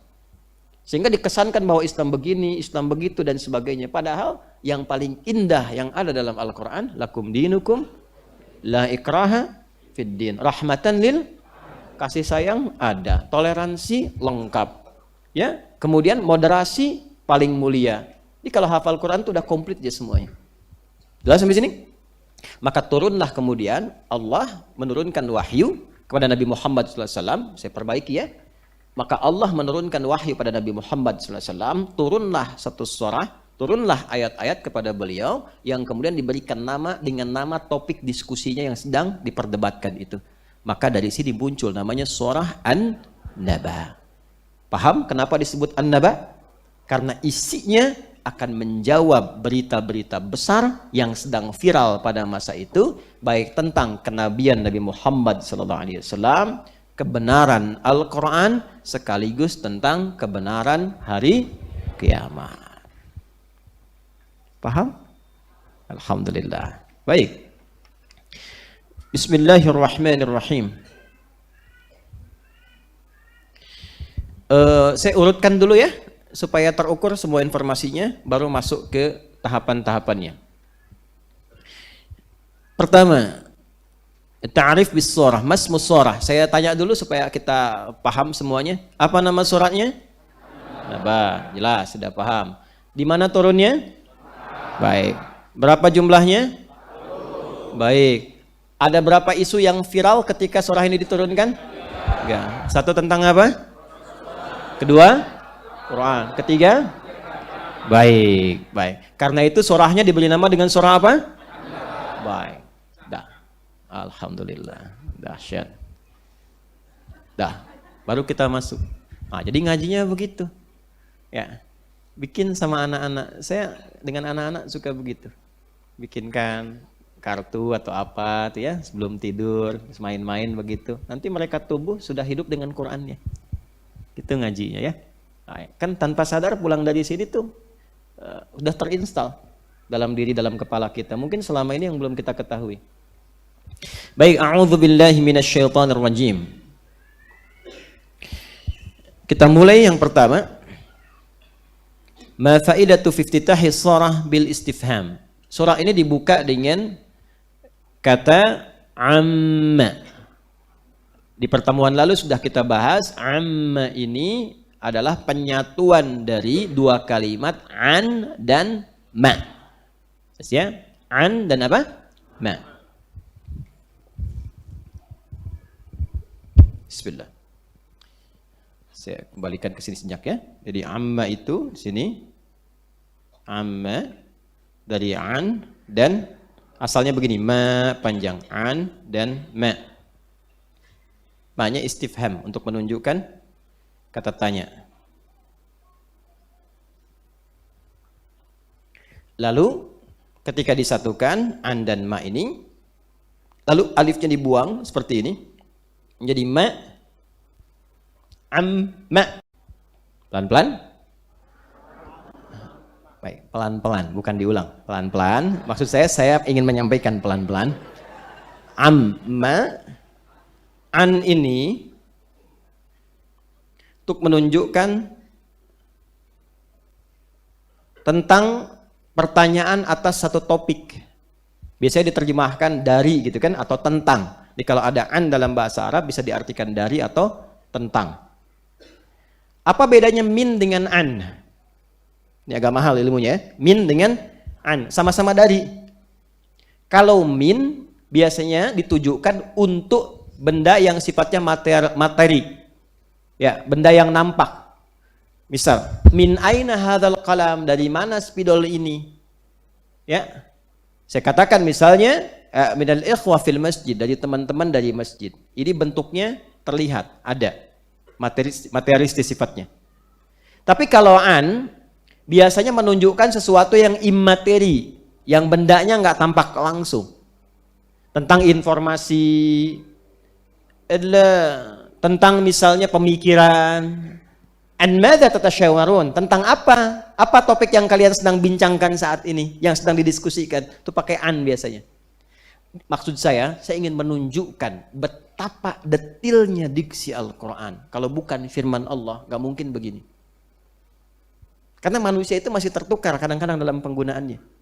Ya. Tapi ketika ini bersumber dari Allah dan menjadi firman Allah, maka diksinya sempurna. An. Ketika menunjukkan menggunakan kata an, ini artinya ada topik yang sedang dibincangkan. Bukan tentang benda-benda materi. Jadi topiknya bukan tentang uang. Ya. Topiknya bukan tentang mobil. Topiknya bukan tentang kemewahan. Tapi tentang sesuatu yang besar, yang dahsyat, mengandung banyak manfaat. Karena itu kalau kita baca kitab yang dimaksudkan, saya sudah baca. Maka pesan yang tampak dari huruf an ini saja memberikan kesan kepada kita, orang Islam, orang beriman itu, kalau mau diskusi, mau bicara, mau ngobrol, maka cari topik-topik yang melahirkan manfaat. Itu maksudnya. Cari hal-hal besar. Jangan ngobrol yang kecil-kecil. Apalagi yang nggak ada pentingnya. Ya, membahas sesuatu yang nggak ada manfaatnya. Untuk kita saja nggak ada manfaatnya. Ngobrol sampai dibikin status. Di status orang malah ribut orang lain. Yang bikin status orang lain, yang ribut orang lain. Ya. Cuma tentang, tanah kusir macet ya. Jawab di sini. Emang kenapa? Oh, tadinya nggak begitu. Gara-gara lampu merah begini. Apakah bermanfaat pada kehidupan yang sedang dirasakan? Tidak. Di insan beriman itu ciri khasnya. Kalau ngobrol apapun, pasti ada manfaatnya. Itulah sebabnya, kalau kita ngaji hadis itu, kadang-kadang nggak langsung kepada matan, kepada isi informasinya. Sanad itu kadang penting. Ya, teman-teman pernah dengar hadis Jibril nggak? Hadis Jibril. Ya, itu kan viral ya. Di Al-Arba'in itu posisi nomor 2 kan. Tentang malaikat datang menyamar ke majlis Nabi. Kalau kita baca dari sanadnya itu menarik. An Abi Hafsin Umar bin Khattab radhiyallahu taala anhu qala. Ya, hadis ini disampaikan dari riwayat Umar bin Khattab radhiyallahu taala anhu. Beliau menyampaikan, "Bainama nahnu julusun 'inda Rasulillah sallallahu alaihi wasallam, ittala 'alaina rajulun shadidu bayadi thiyabi, shadidu sawadi sya'ri, la yura 'alaihi atharu safari, wa la na'rifuhu minna ahadun, wa la ya'rifuhu minna ahadun. Fajalasa ila an-nabiy sallallahu alaihi wasallam, fa asnada rukbatahi ila rukbatahi, wa wada'a kaffayhi ala fakhidhaihi, faqala." Baru di sini isinya, "Ya Muhammadun akhbirni 'anil Islam." Kadang orang langsung masuk ke isinya tentang Islam, iman, dan ihsan. Plus tanda-tanda kiamat. Nggak dibahas awalnya. Padahal awalnya itu kalimatnya mahal banget. Bainama nahnu julusun 'inda Rasulillah. Ketika kami sedang duduk-duduk santai bersama Rasulullah. Ini mahal kalimat ini. Di sahabat mulia itu, duduk santainya aja, dicari orang yang terbaik. Cari orang termulia. Karena orang soleh, orang mulia, orang baik itu, kalaupun cuma santai, candanya pun pasti ada manfaatnya. Gitu. Tertawanya pasti ada hikmahnya. Ya. Bahkan dalam setiap tampilannya pun pasti ada pesannya. Orang dulu tuh begitu, kalau memang mau baik, jangan nanggung. Ya, dekati segala yang mungkin menjadikan kita lebih baik. Itu poinnya.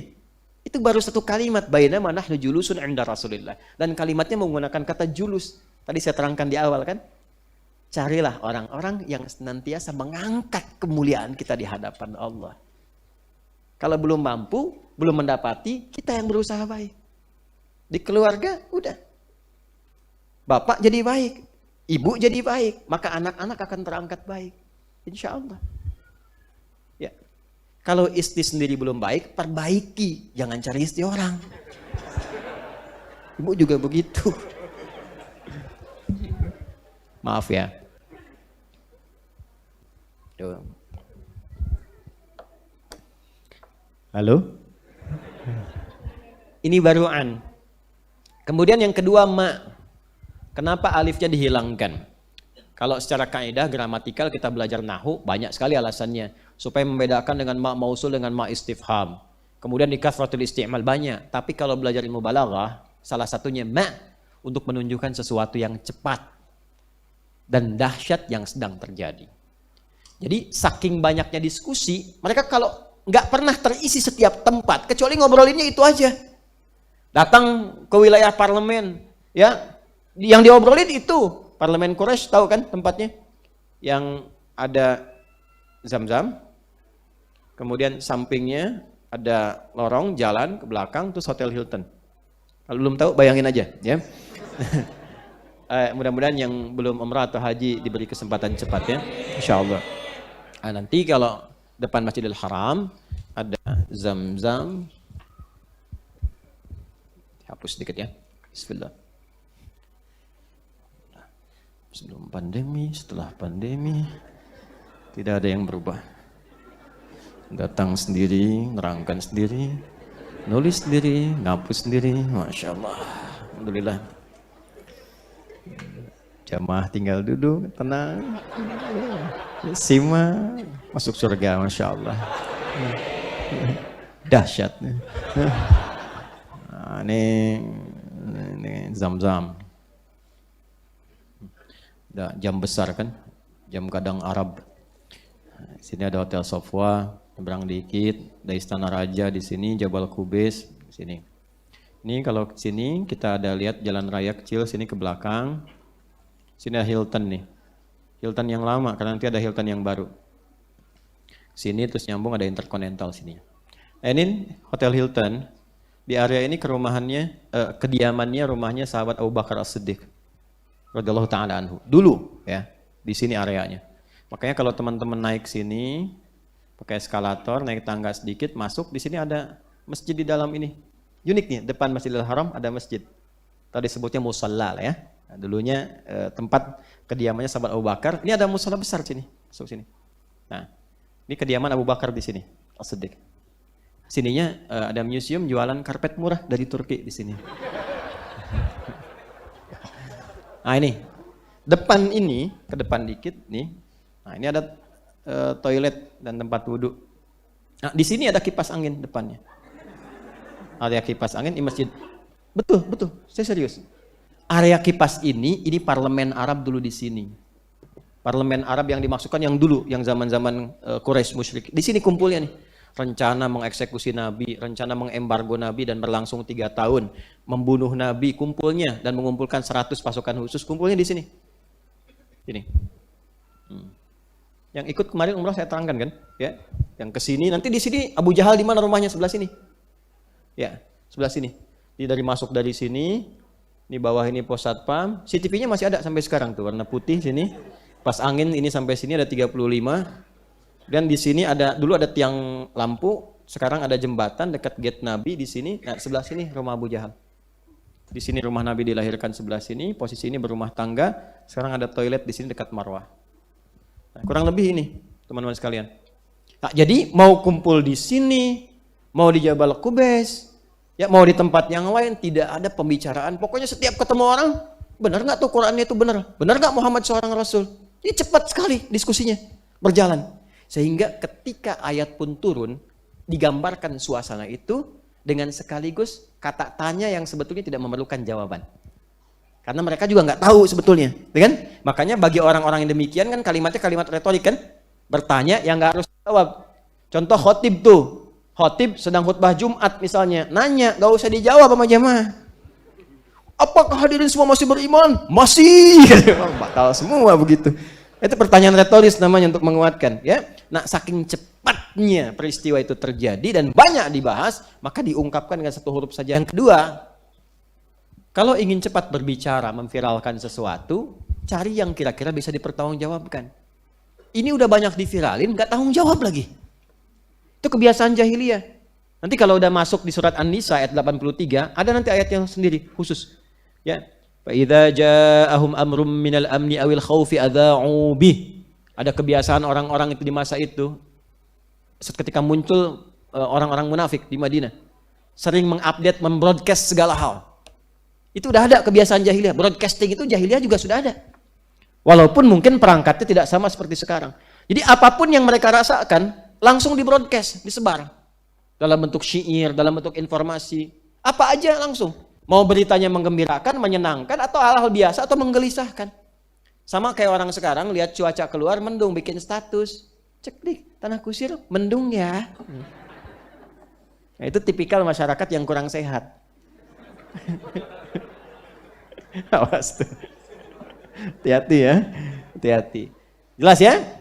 Amma yatasaalun. Ya, tentang apa yang mereka pertanyakan, diskusikan itu. Ya kan? Langsung dijawab oleh Allah, yang mereka pertanyakan, yang mereka soal, sebetulnya itu hal yang besar. Hal yang agung, yang bahkan akan menentukan benarnya kehidupan mereka sampai pulang ke akhirat. Tadi saya katakan sesuatu yang besar, yang agung, yang dahsyat, apa namanya dalam bahasa Arab? An-naba. Bukan hanya an-naba, kalau sangat menentukan sesuatu, maka ada tambahan apa? Azim. Maka dijawab oleh Allah, anin naba'il azim. Itu bedanya dengan khobar. Ada khobar, ada naba, itu beda. Kalau khobar standar, masih umum. Mau beritanya penting, mau tidak, itu khobar.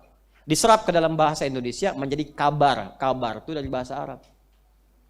Dari kata khobar, ini betul. Ya, kabar itu dari bahasa Arab, dari kata khobar. Makanya kalau orang tanya kabar, kadang-kadang kan umum. Dia mau peduli, mau tidak, yang penting tanya dulu, apa kabar? Ya kan? Kadang-kadang nggak peduli jawabannya. Sehat, baik, yang penting pembuka aja, apa kabar? Tapi kalau naba tidak begitu. Ya, makanya nggak ada orang bilang kan, apa naba? Nggak ada kan? Ya, karena nggak setiap saat bisa terjadi. Ya, amma yatasaalun anin naba'il azim. Apa sih yang kalian sedang bincangkan itu, diskusikan itu, yang ramai di setiap tempat, mengisi di setiap ruang itu, ya? Baik, sebetulnya yang kalian sedang tanya-tanya itu hal yang penting, yang pokok, yang menentukan, kata Allah. Kalimat yang disampaikan kepada mereka, kalau tidak disebutkan siapa orangnya, siapa tokohnya, kapan kejadiannya, ini menunjukkan yang penting itu masih berlaku untuk orang-orang di masa berikutnya. Karena itu kalimat an-naba'ul azim, anin naba'il azim, semua yang disampaikan di ayat ini bukan hanya untuk orang di masa lalu, untuk kita pun masih berlaku. Contoh, maaf, mereka tidak ingin hari kiamat karena akan dipertanggungjawabkan. Maka sampai sekarang pun berlaku hukumnya. Apa yang kita kerjakan sekarang, satu saat pasti akan dipertanggung. Maka hati-hati. Jelas? Nabi dulu Rasul, sekarang pun tetap Rasul. Sekalipun beliau telah wafat, maka risalah beliau menjadi bagian dari kita dan kewajiban kita untuk mengikutinya. Tidak ikut, dipertanggungjawabkan. Dulu Quran ada?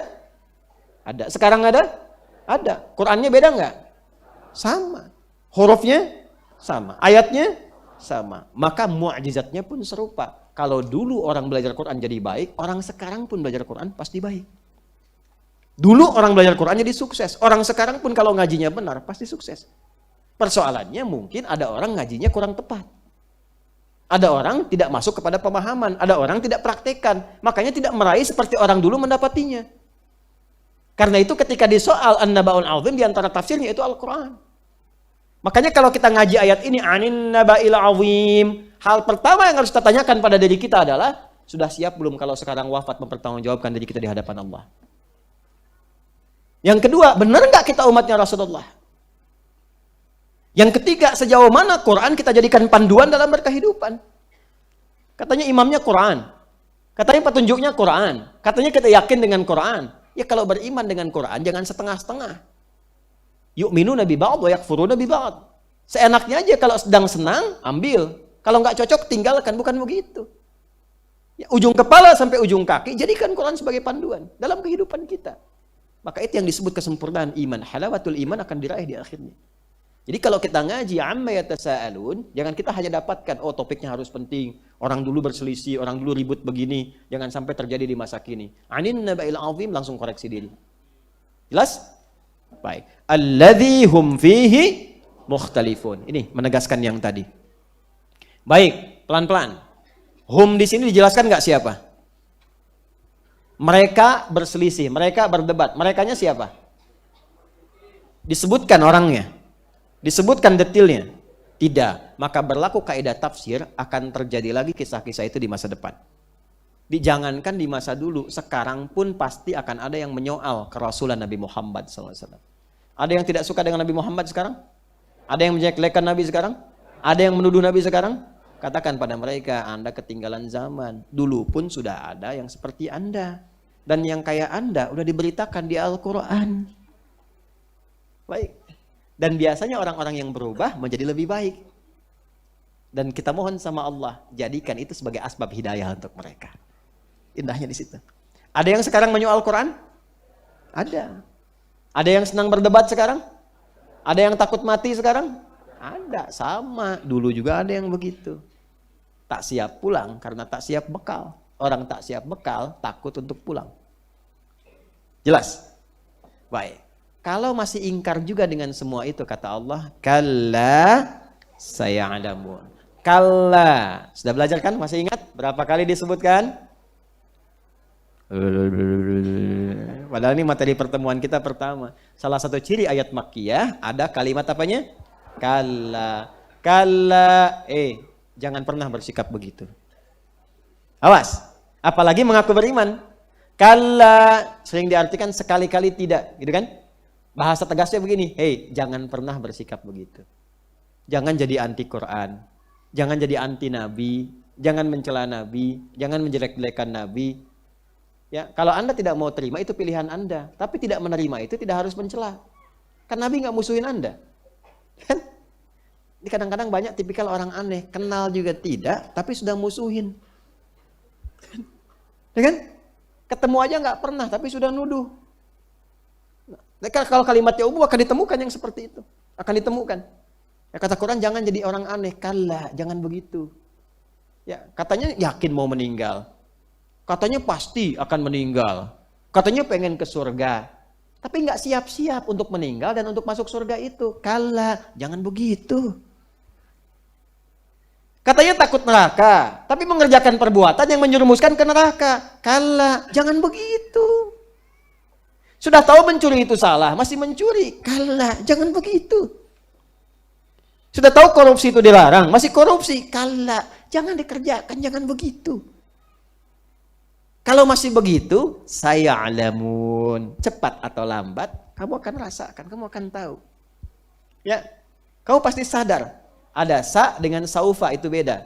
Kalla saufa ta'lamun. Thumma kalla saufa ta'lamun. Yang ini kalla saya'lamun. Thumma kalla apa bedanya? Kalau saufa, itu kesan yang ditampilkan jedaknya masih terlihat agak panjang. Walaupun pasti terjadi. Jelas? Ya, kiamat, hisab, neraka ini pasti akan terjadi, tapi masih ada etape-etape kehidupan yang dilalui. Tapi kalau sudah nggak pakai saufa, itu artinya cepat ataupun lambat akan terjadi. Bisa sekarang, bisa besok, bisa nanti. Karena itu pembuktian tentang kerasulan Nabi Muhammad SAW. Kata Allah, kamu nggak akan tunggu lama, kamu akan sadari beliau adalah seorang Nabi. Muhammad, tunjukkan mukjizatmu. Coba yang lain, bisa nggak kalian yang menuduh Nabi Muhammad SAW? Cepat atau lambat, nyangkal Quran, bikin semisal Quran. Ketika engkau merasakan tak mampu membuat semisal Quran, kau menyadari Quran adalah wahyu, bukan buatan manusia. Kalla saya'lamun. Engkau mengingkari tentang pertanggungjawaban pulang, silahkan. Berbuat semaunya. I'mal ma syi'ta fa innaka mayyitun. Kerjakan semaumu. Engkau pun sudah divonis untuk meninggal. Jadi kita ini sudah dapat vonis mati, Pak, Bu. Cuman belum tahu waktunya kapan. Saya tuh kadang-kadang seringkali belajar pada orang-orang yang bahkan disebut oleh sebagian orang pelaku maksiat. Tapi mempelajari kisah mereka yang bertobat, itu seringkali memberikan kepekaan pada jiwa dan kekuatan pada air mata itu untuk mengalir. Saya itu masih bertanya pada diri saya, apakah kepulangan saya itu akan sebaik seorang Freddy misalnya, saya sebut ya, nama untuk dijadikan sebagai pelajaran bagi kita. Yang orang menyebutnya gembong narkoba, begini begitu, tapi kepulangannya indah. Masih bisa menghatamkan Quran 7 kali. Bertobat, minta kesempatan kepada regu eksekutor itu sebelum meninggal, beri kesempatan untuk membacakan kalimat tauhid, asyhadu an la ilaha illallah, asyhadu anna Muhammad Rasulullah, dan berikan kekuatan, ya, berikan kesempatan untuk matanya dibuka, jangan ditutup. Supaya Allah menampakkan kepada saya dosa-dosa saya yang akan saya sesali sebelum saya wafat ini. Itu kematian yang indah gitu. Dan gak setiap orang punya kemampuan mengucapkan la ilaha illallah. Mesti belajar kita itu. Kematian itu pasti sifatnya. Kalau sudah sadar, perbaiki hidup.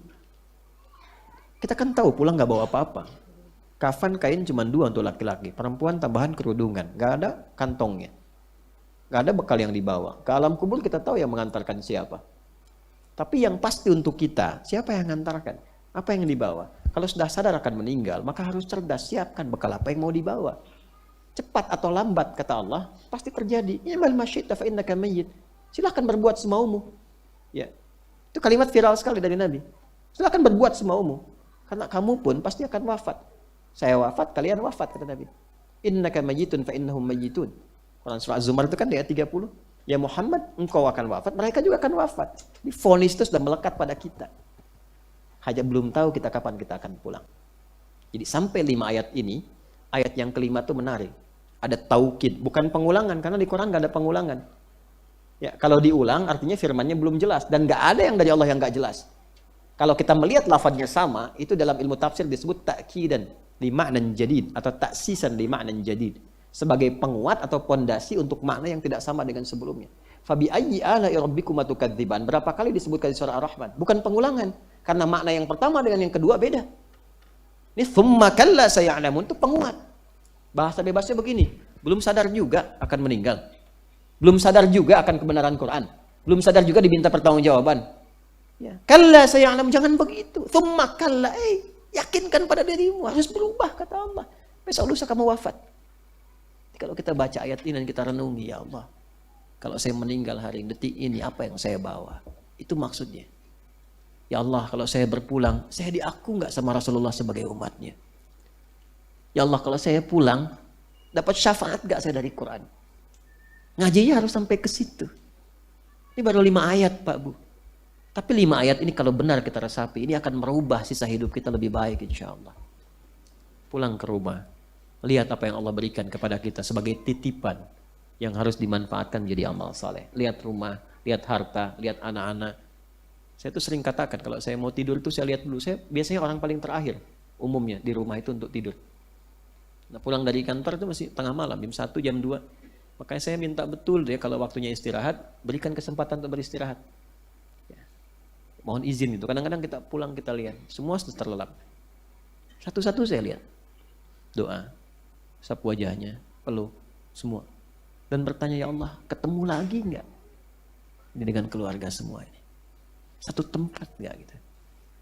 Itu yang menjadikan kita tuh langsung istighfar, langsung salawat, langsung rindu sama Rasulullah. Langsung minta sama Allah syafaat. Ya, kadang ngaji, kadang sholat, kadang istirahat. Tapi itu semua diawali dengan fase-fase yang tidak mudah. Ya. Saya mohon maaf dengan kalimat ini, tapi ini penting untuk saya sampaikan sehingga amanah yang Allah titipkan kepada saya tuntas saya sampaikan. Ya. Saya kan nggak tahu besok lusa siapa yang mengajar kan, karena bukan hanya Anda, saya pun sama. Ya, bisa jadi kita akan berpulang dan seterusnya. Karena itu kami membangun sesuatu yang mungkin bisa diteruskan. Jangan dikira punya saya, tidak. Ini alat-alat rekaman ini saya nggak punya sedikit pun. Kita wakafkan. Bangun pesantren wakaf semua, tanahnya, suratnya, tempatnya. Saya semampu saya hidup membimbing anak-anak, kita berikan beasiswa, Allah yang titipkan, tidak bayar mereka berangkat. Pulang maksud kami itu udah jadi itu, kalau saya meninggal teruskan. Ini ada pakai gitu. Dan hidup begitu nggak jadi beban. Dunia nggak susah, alhamdulillah. Allah mudahkan dunia dan kita nggak cari dunia, nggak minta apapun. Allah berikan. Ya, jadi jadikan semua itu bekal ibadah. Kerja silahkan Pak, sekaya-kayanya kalau bisa, sekaya-kayanya, tapi niatkan untuk ibadah. Supaya bisa zakat, bisa infak, bisa berbagi, bisa beramal saleh. Ya kan? Kalau cari ilmu jangan tanggung adik-adik yang belajar. Pintar, sepintar-pintarnya. Ya. Jangan pakai ukuran dunia, pakai ukuran ibadah. Supaya melebihi batas-batas itu. Nggak usah pakai ukuran Nobel, ukuran tidak. Ukuran iman. Supaya itu bisa dipertanggungjawabkan di sisi Allah. Anda mau jabatan setinggi-tingginya. Tapi niatkan untuk mengenalkan Allah. Anda nggak akan ditanya berapa anak buahnya. Apa tinggi pangkatnya. Di alam kubur akan ditanya itu, di hisab itu akan ditanya dengan jabatan Anda ini berapa banyak Anda sudah mendekatkan orang kepada Allah. Itu yang ditanya. Dengan banyaknya harta itu berapa banyak yang sudah jadikan orang itu kenal dengan Allah. Saya juga ilmu begitu, nggak akan ditanya banyak apa gelar yang dapatkan, tidak. Berapa banyak orang yang benar-benar kamu kenalkan dengan Allah dan pertanyaan besarnya kamu ikhlas nggak? Kita nggak bisa jawab pakai lisan itu. Bisa pakai lisan, karena itu bertakwalah pada Allah Subhanahu Wa Taala. Doakan juga saya, ya banyak salah saya, mungkin banyak kalimat atau kecepatan menyampaikan sehingga salah menyebutkan ayat atau apa dan sebagainya. Dan yang lebih penting, ya, saya minta didoakan supaya tetap dijaga, diikhlaskan oleh Allah Subhanahu Wa Taala. Karena itu yang paling penting. Ilmu nggak ikhlas itu nggak ada faidahnya. nggak sampai ke jiwa, nggak ngerubah perilaku, tidak menjadikan kita berubah lebih baik. Ya, jadi itu yang mohon dijaga. Saya tidak minta banyak, cuma doakan Allah mengampuni kami dan menjadikan kita senantiasa dalam keikhlasan. Saya menyadari ada beberapa pertanyaan yang disampaikan di sini, tapi ini ada waktunya sangat terbatas sekali. Kita sudah berada 2 jam tanpa terasa dan ada tempat lain yang harus saya isi. Kemudian kita akan buat MOU kedua. Alhamdulillah ini sekarang banyak dari luar ingin menyebarkan banyak kebaikan, ada yang ingin bangun kampus, ada yang ingin menyebarkan Quran, ya, terus petunjuk, pembelajaran. Beri kayak kesempatan bulan depan insya Allah kalau diberi kesempatan kita akan gali lebih banyak untuk diskusi, ya. Jadi ingat ya, bulan depan tes 5 ayat dengan nomornya, karena sudah kan. Jadi nanyanya nanti akan begini: 1, 5, 3, 2, oh, keren lah pokoknya insya Allah ya.